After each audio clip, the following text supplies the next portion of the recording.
bernama Hera Pujiastuti, ya, di mana pada tanggal 5 Mei beliau ini datang dalam konteks melakukan persalinan, ya, yang akhirnya diputuskan pada tanggal 5 itu oleh petugas medis atau tenaga medis Rumah Sakit Islam Pondokopi Jakarta Timur.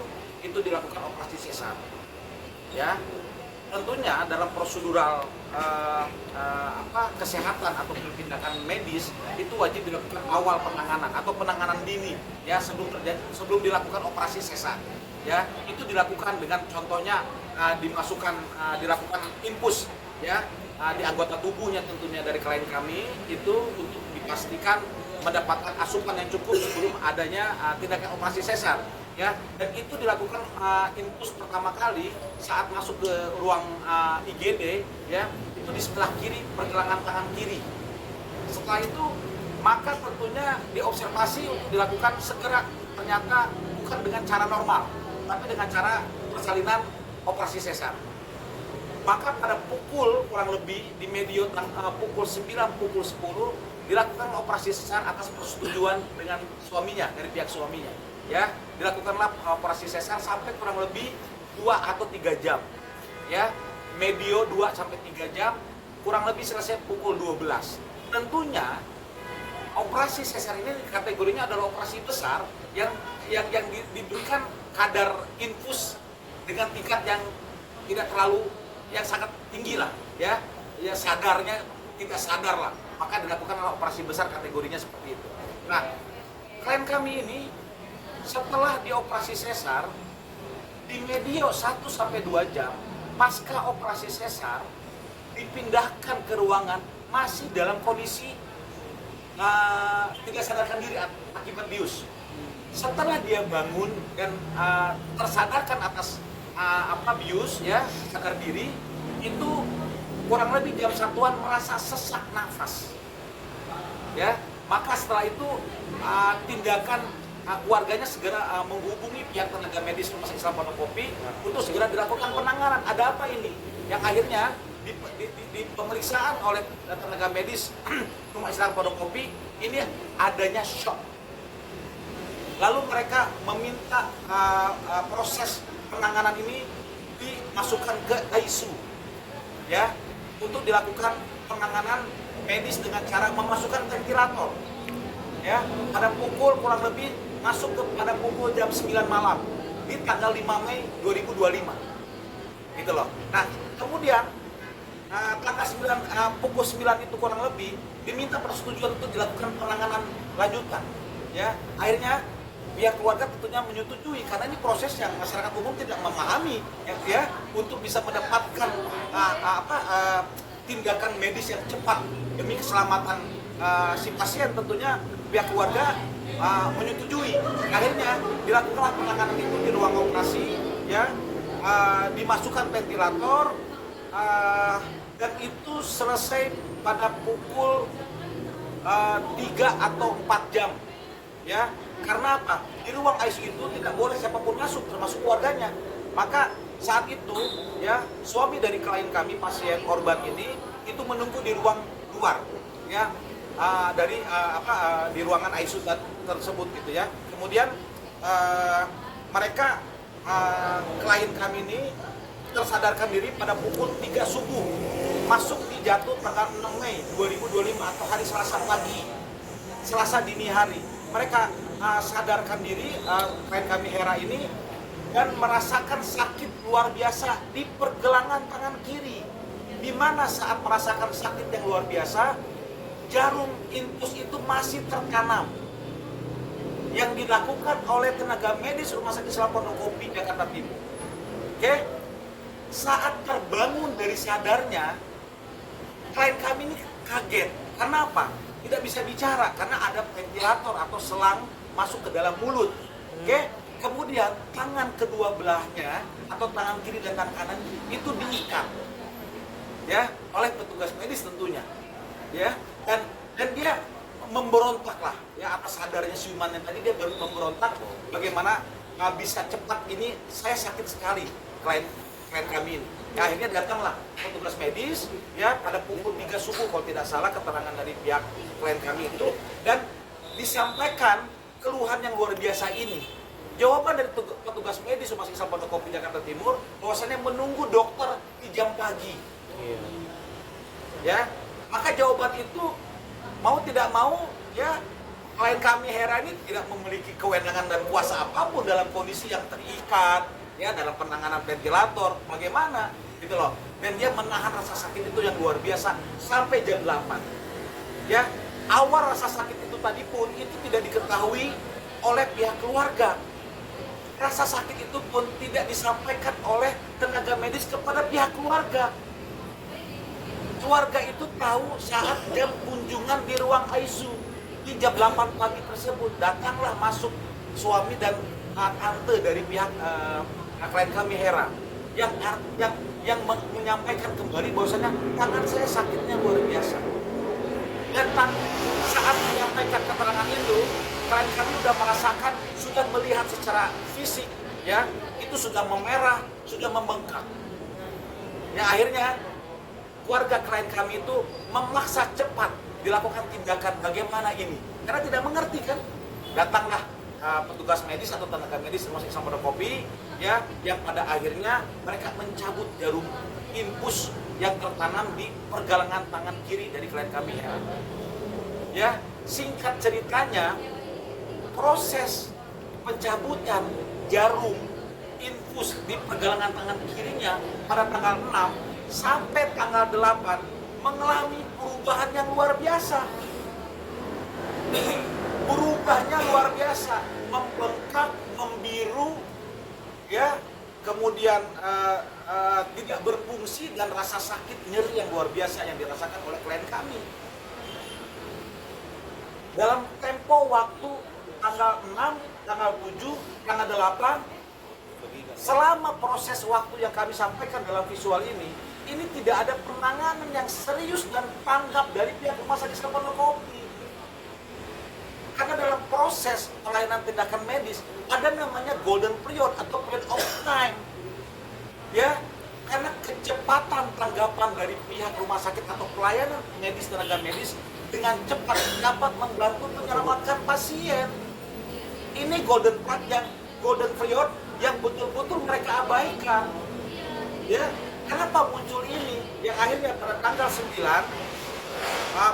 9 dilakukanlah operasi oleh dokter spesialis kardiovaskuler untuk melihat di dalam jaringan tangannya tersebut ada apa, kenapa bisa terjadi seperti itu, ya. Dan pernyataan dari dokter kardiovaskuler tersebut bahwasannya adanya dugaan emboli. Emboli itu adalah dalam keterangan atau definisinya, emboli itu adalah penyumbatan pembuluh darah diakibatkan adanya benda asing. Ini yang menyampaikan langsung adalah dokter spesialis kardiovaskuler yang langsung mengoperasi jaringan tangan, bukan mengoperasi tangannya yang busuk tadi yang lama-lama menjadi nekrosis pembusukan, tapi melihat jaringan tangan untuk memastikan ini ada apa. Indikasi akhirnya setelah operasi pembedahan ini itulah keluar istilah bahwasanya ini bisa diduga karena emboli. Emboli itu tidak didapatkan oleh klien kami sebelum mereka datang ke Rumah Sakit Islam Pondokopi. Klien kami tidak dapat emboli itu dari mana. Ya, emboli itu terjadi setelah sesaat lengah setelah mereka ditangani di Rumah Sakit Islam Pondokopi. Dan posisinya itu di tangan kiri, pergelangan tangan kiri dari klien kami. Dan kalau bisa dilihat, keterangan itu menandakan dan menunjukkan adanya titik hitam. Ini adalah titik awal kena jarum suntik infus yang dilakukan oleh tenaga medis Rumah Sakit Pondokopi. Gitu loh. Seharusnya ketika terjadi insiden seperti ini di dalam manajemen rumah sakit sesuai peraturan perundang-undangan yang berlaku harus adanya laporan insiden keselamatan pasien. oleh case manager atau apa, pimpinan manajemen di dalam rumah sakitnya yang bisa memastikan ini ada apa, kenapa ini terjadi. Ada laporannya bahkan ke Dinkes kota kabupaten, Dinkes provinsi, sampai ke Kemenkes. Ini ada laporannya. Pertanyaan kami meminta laporan insiden keselamatan pasien atas peristiwa yang kami duga adalah kelalaian, akibatnya menjadi malpraktek yang dirugikan dan dicederai, ya, atas pelayanan yang dilakukan oleh Rumah Pondokopi ini yang terjadi. Tapi sampai saat ini kami belum mendapatkan hal itu, gitu loh, ya. Nah, terakhir, karena tidak adanya penanganan yang luar biasa dengan serius, ya, dengan dugaan kita melihat ini adalah program pelayanan kesehatan pemerintah. Klien kami ini menggunakan kartu Indonesia Sehat, BPJS Kesehatan, milik pemerintah. Ada adagium yang beredar, kalau miskin gak boleh sakit, kalau miskin gak usah ke rumah sakit.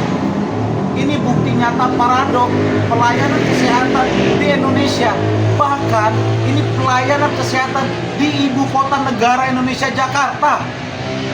Dekat dengan Bapak Presiden Prabowo, dekat dengan Bapak Wakil Presiden Prabowo, dekat dengan Bapak Gubernur DKI Pak Pramono Anung, agar menjadi atensi bagaimana ini di ibu kota DKI Jakarta masih ada pelayanan yang tidak mencerminkan kesetaraan dan keadilan karena dia pengguna KIS, pengguna BPJS, maka pelayanan itu tidak maksimal diberikan. Ini fakta dan ini paradok. Ini terjadi di masyarakat kita dan ini di ibu kota Indonesia DKI Jakarta. Bagaimana dengan masyarakat kita yang jauh di sana yang tidak ada publish media seperti saat ini? Ini harapan kami, ya, adanya keadilan bagi klien kami yang tercederai dan ini seumur hidup. Seorang ibu muda usia 26 tahun datang untuk melahirkan anak sebagai anugerah dari Tuhan, ya, pulang dengan selamat bersama anaknya. Dia datang dengan semua lengkap sempurna anggota tubuh, ya, pulang dapat anak sehat, tapi tangannya teramputasi, tapi keluar cacat, dan itu cacat sebagian tetap selama-lamanya. Rumah Sakit Islam Pondokopi memberikan pelayanan dengan tagline ihsan dalam pelayanan. Ini tagline agama yang dipakai, tetapi senyatanya tidak ada rasa kemanusiaan yang besar, ya, tidak ada akhlak yang baik terkait hasil yang mereka lakukan, ya, yang membuat korban selama-lamanya merasakan kepedihan secara batin dan trauma. Ya, ini Rumah Sakit Islam Pondokopi, ya, ini jelas, ini pelayanan medis, gitu loh. Ya, kami sudah melakukan upaya hukum, ya, non litigasi dengan melakukan mengirim somasi 1 dan somasi 2. Ya, bahkan kami sudah tembuskan semua somasi 1, somasi 2 kepada stakeholder yang menyangkut soal kesehatan. Kami segera mengirimkan pengaduan sesuai dengan undang-undang kesehatan, ya, dan undang-undang praktik kedokteran, peraturan Menteri Kesehatan mengenai soal tata kelola kesehatan, ya, itu ke MKDKI terkait penanganan oleh tenaga medis profesi dokter. Ya, apakah ini dapat bisa ditetapkan nantinya oleh MKDKI, ya, sebagai rekomen adanya kelalaian dugaan malpraktek oleh profesi dokter. Tentunya tugasnya mereka sesuai dengan peraturan, ya. Kami akan terus bagaimana caranya, ya, agar betul-betul klien kami mendapatkan hak-hak hukum, ya, memulihkan kondisinya, kerugian cedera yang mereka alami, bahkan seumur hidup kehilangan anggota tubuhnya, sebagian anggota tubuhnya, ya, itu betul-betul dapat sampai, gitu loh, kepada manajemen Rumah Sakit Islam Pondokopi untuk bisa bertanggung jawab dan bertindak baik kepada kami seperti itu. Bang, saya mau tanyakan pertama gini, Bang, itu diamputasi di rumah sakit yang sama kan? Tidak. Rumah sakit berbeda, justru segala macam bentuk informasi ini dapat dari rumah sakit. Oke. Abang sertakan dan saat somasi itu disertakan semuanya. Dan apa sih respon mereka? Iya. Sampai 2 kali somasi ya? Jadi waktu kita kirim ke somasi pertama, kami sampaikan tentunya ada tata cara dalam melakukan legal drafting dalam ambil somasi. Kami sampaikan kronologi dan juga tata aturan yang harusnya dilalui dalam proses penanganan tindakan medis. Kami kirimkan somasi 1 dan kami tembuskan somasi 1 tadi kepada semua stakeholder. Lalu kami mendapatkan jawaban tanggapan dari somasi 1 kami yang isinya mereka menyampaikan bahwasannya tindakan medis yang dilakukan oleh RSIPK kepada klien kami Hera itu sudah sesuai dengan SOP, sudah sesuai dengan standar profesi dokter. Oke, dan manajemen pelayanan di dalam Rumah Sakit Islam Pondokopi. Dan perlu diketahui dan perlu kami sampaikan di sini. Tetapi di poin 2 dan poin 3 mereka menyampaikan dengan pengakuannya sendiri bahwasannya dugaan terjadinya ya nekrosis atau pembusukan tangan kiri dari klien kami karena adanya emboli. Emboli itu yang tadi saya sampaikan adalah adanya penyumbatan pembuluh darah ya diakibatkan karena ada benda asing atau karena ada proses kimia di luar. Ini singkat, simpel, sederhana seperti itu.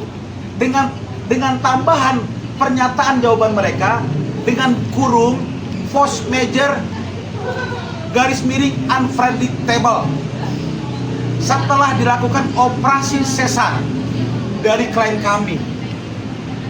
Ini pernyataan yang sangat menyesatkan dan menjijikan kalau menurut kami selaku institusi Rumah Sakit Islam Pondokopi Jakarta Timur.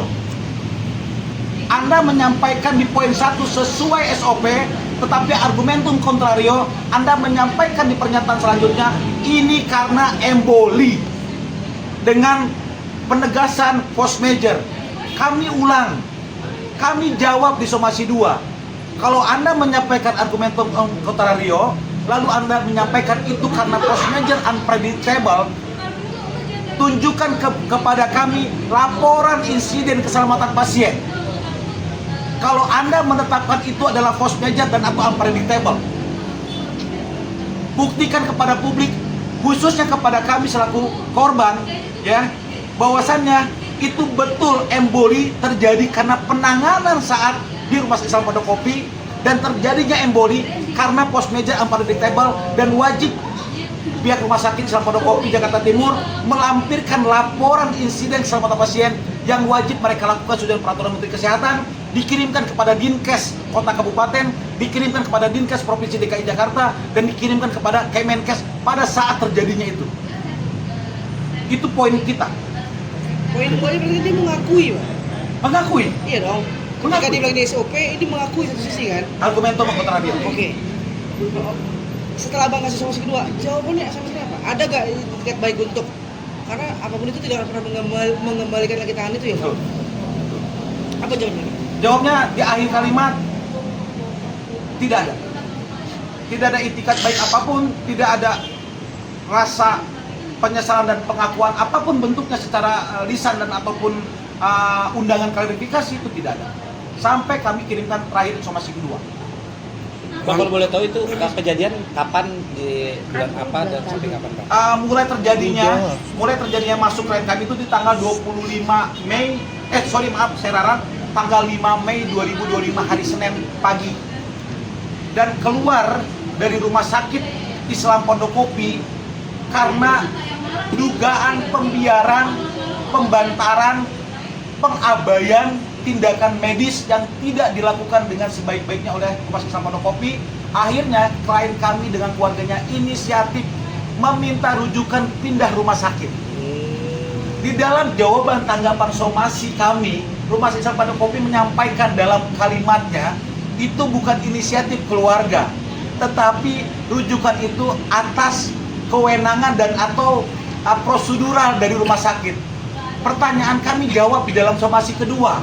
Kalau memang itu bukan inisiatif keluarga, tapi adalah prosedural rujukan yang harus dilakukan oleh rumah sakit, kami meminta form klarifikasi rujukan yang ada di dalam sistem rumah sakit tersebut. Dan itu kami sampaikan dalam somasi 2. Ya. Tapi senyatanya, fakta yang sebenarnya adalah itu inisiatif klien kami yang akhirnya klien kami dapat kerabat di Rumah Sakit Polri Kramat Jati. Ya. Akhirnya kami segera minta rujuk, dan perlu diketahui oleh semua halayak ramai bahwasannya di dalam surat rujukannya yang kami pelajari dan kami baca secara sesama ada kalimat amputasi pergelangan tangan kiri. Kalau kita mengacu kepada bagian tubuh anatomi kita manusia, pergelangan tangan kiri itu adalah ini pergelangan tangan. Jadi habis pergelangan tangan kiri untuk dilakukan amputasi.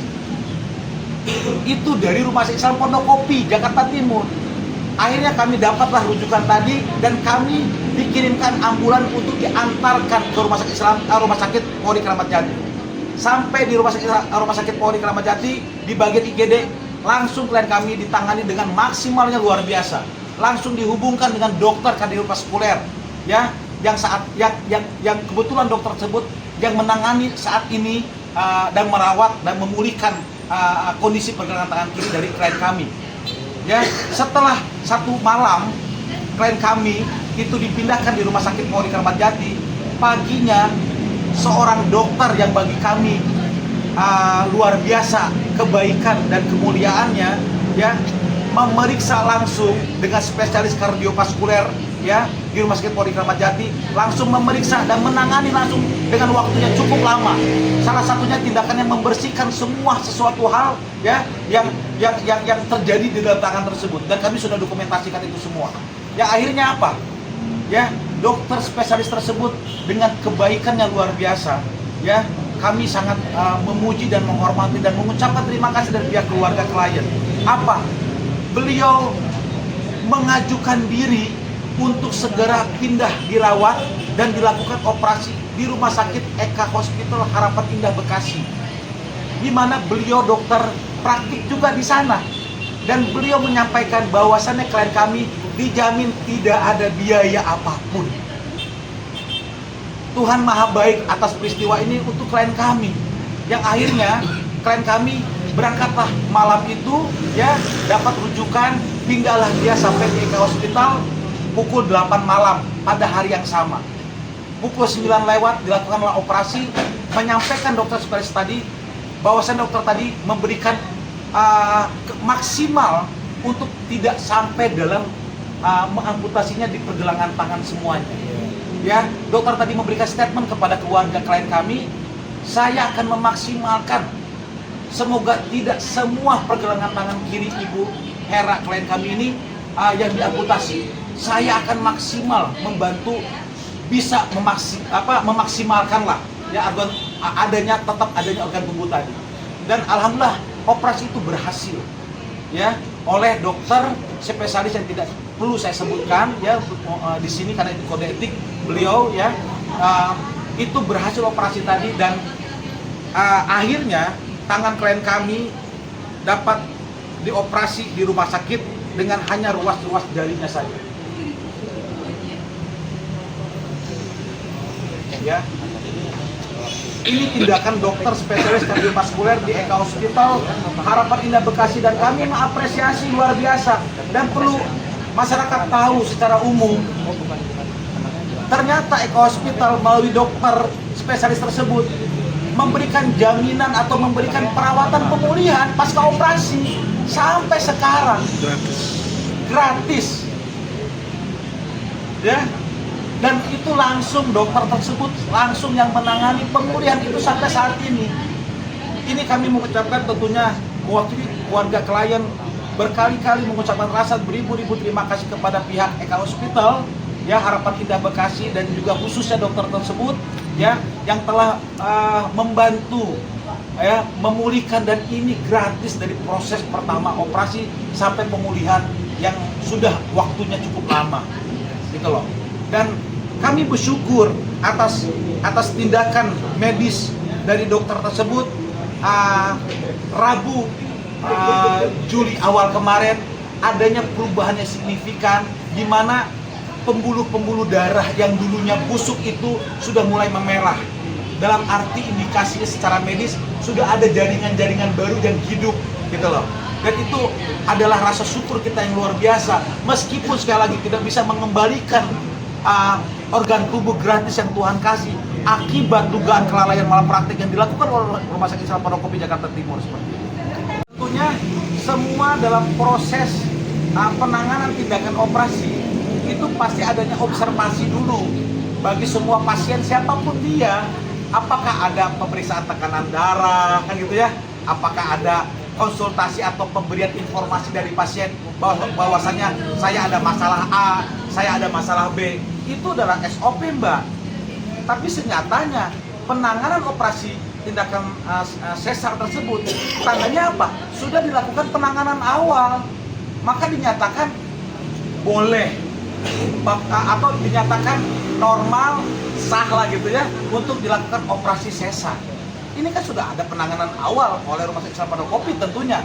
Kalau memang ada masalah setelah observasi kan tidak dilakukan operasi itu, Mbak, atau ada penanganan yang ekstra karena dikhawatirkan adanya keterangan dari si pasien menderita sesuatu, tapi ini tidak ada, ya. Dan kami sudah menyampaikan kepada pihak klien, adakah ya sesuatu hal yang memang sebelumnya ada masalah di dalam dirinya, dan itu sudah ada rekam kita, gitu loh. Maka kami anggap penanganan mulai saat tengah dilakukan oleh Rumah Sakit Islam Pondokopi yang mengakibatkan adanya nekrosis atau pembusukan di tangan kirinya klien kami. Oke, bang, terakhir bang, Langkah ini hukum apa, selanjutnya. apa bang, dari korban abang tuh apa yang dia inginkan ini digugat kepada rumah sakit sebelumnya, dan langkah hukum yang sudah dilakukan sejauh apa ini apa bang? Setelah mediasi. Yang kami inginkan dari Rumah Sakit Islam Pondokopi permintaan maaf dan pengakuan. Ganti rugi gitu bang? Permintaan maaf dan pengakuan. Soal ganti rugi urusan lain. Kami fokus kepada Anda, permintaan maaf kepada kami yang melakukan tindakan medis tadi dan pengakuan atas tindakan dugaan maling. Ya, dan itu harus wajib disampaikan kepada publik. Kami sudah menyampaikan secara jelas di dalam somasi 1 dan somasi 2. Ya, soal apa yang dirasakan, didapatkan, diderita oleh klien kami. Cedera, kerugian material, imaterial, dan ini seumur hidup. Ya, silakan itu urusan rumah sakit. Tapi kami meminta rumah sakit apa tanggapannya. Mereka meminta maaf secara publik dan mengakui ini adanya dugaan kelalaian malpraktek. Tentunya, ya, kami sudah meyakini sepenuhnya, kami sudah memaksimalkan sepenuhnya. Kami akan terus lakukan upaya hukum baik pidana dan atau perdata sesuai dengan peraturan perundang yang berlaku.